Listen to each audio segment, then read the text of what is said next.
Finance Committee? Before I give the Finance Committee's recommendation, I'd like to take a moment actually to, as my second year as chairman of the committee, I'd like to recognize I was faced with another resignation. Al Ramos, who was a town meeting representative, resigned from the Finance Committee this year after 5 years of service. I'd like to thank him for that. The discussions that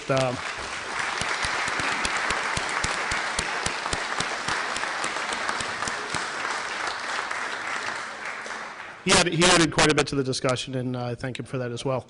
But with every cloud, there's a silver lining, and one of Scott's last acts as moderator was to appoint a new member, and we have Cindy Snedeker, who joins us this year.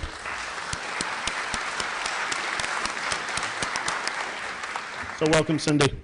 The Finance Committee recommends Article 1 unanimously. Thank you.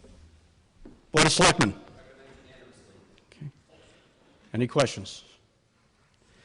There's one motion on the table. That is to appoint Michael Ray as a member to the Bowers Fund for a term of 5 years. All in favor?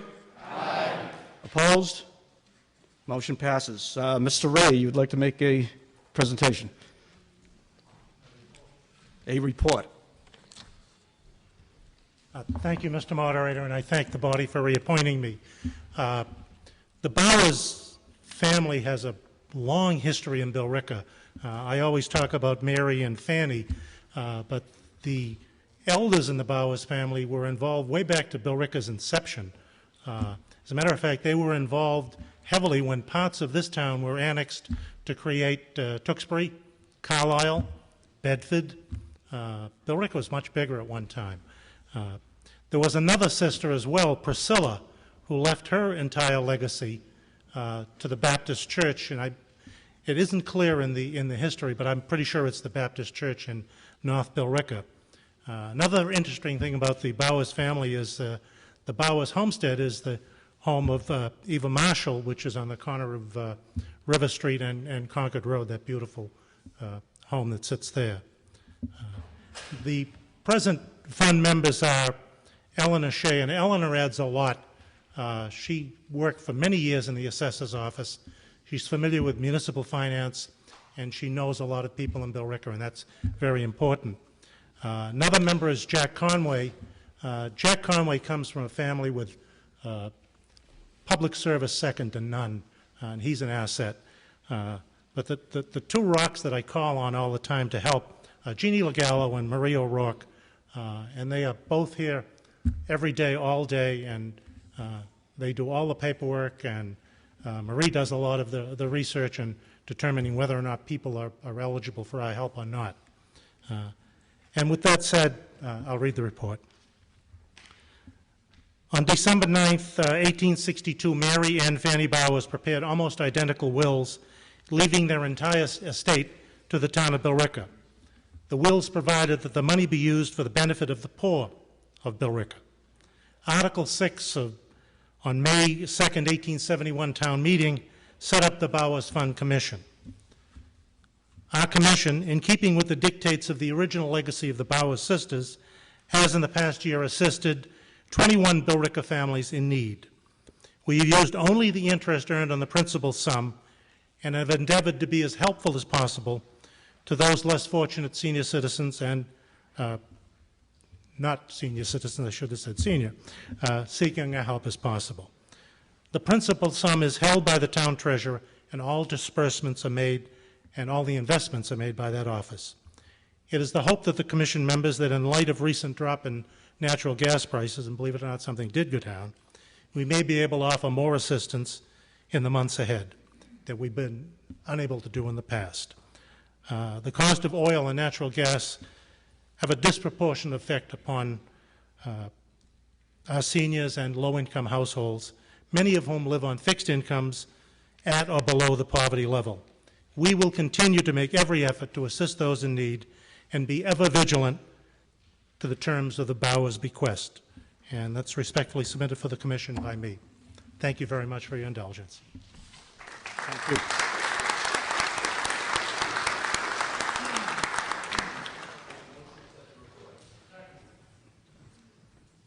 Sorry? Oh, motion to accept the report as presented. All in favor? All opposed? Thank you.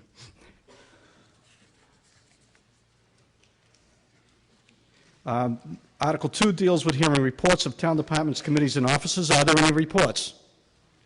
There being no reports, I will make a motion. I move to accept the reports of town department, committees, and offices as printed in the town report. All in favor? Aye. Opposed? Passes.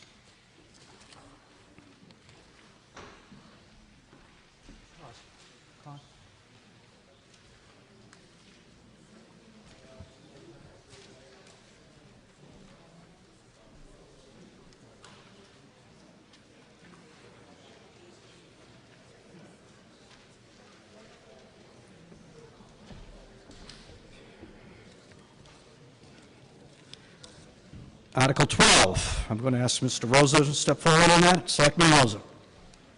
Thank you, Mr. Moderator. This is, first of all, I'd like to say that I've amended this article down from $500,000 down to $252,097.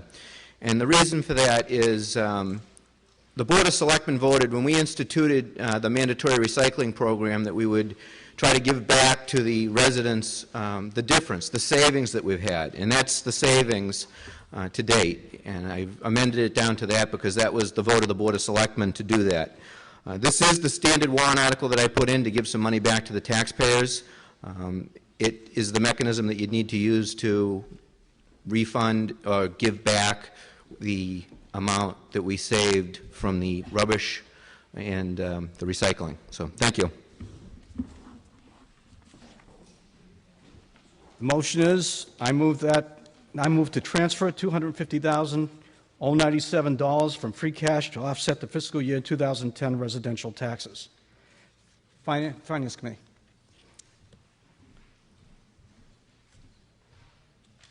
As stated previously, Article 12 seeks to return $252,097 of free cash to the residential property taxes. It was estimated that the amount returned to taxpayers would be approximately $13. Several members of the Finance Committee thought that the town and schools have too many needs to recommend this article this year. And on a positive motion to recommend, the committee voted 0 in favor and 10 opposed. The Finance Committee does not recommend Article 12.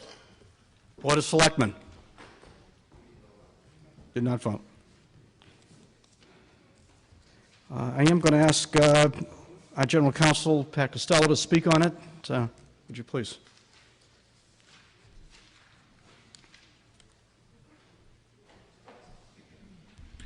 Thank you, Mr. Moderator. This article, as has been noted in the past, is somewhat difficult to implement in my view because it seeks to appropriate a sum of money specifically to offset residential taxes. And the establishment of the tax rate in the town is a statutory function of the Board of Selectmen, and then the assessors apply the tax rate that's established to the amount of funds that have to be raised by the town. Taxes have to be applied equally by class. I caution the meeting that the Department of Revenue may raise questions about the mechanism by which a certain sum of money could be applied to only one class of taxes, in this case residential taxes. So I just want to alert the committee, the body, to that particular issue. Thank you. Mr. D'Ampolo. Representative D'Ampolo.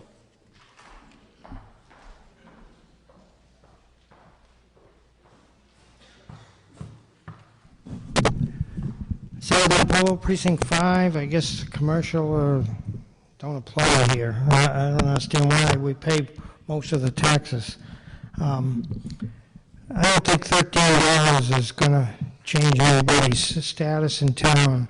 And we might have to go below $250,000 when the town needs something. And we'll have to pay the interest then, and it'll probably cost us more than $13 a piece. So I would hope that you would turn this down. We usually turn it down every year, but you get this thing that, like I said, I don't think $13 is going to make a whole lot of difference in anybody's pocket. Thank you. Representative.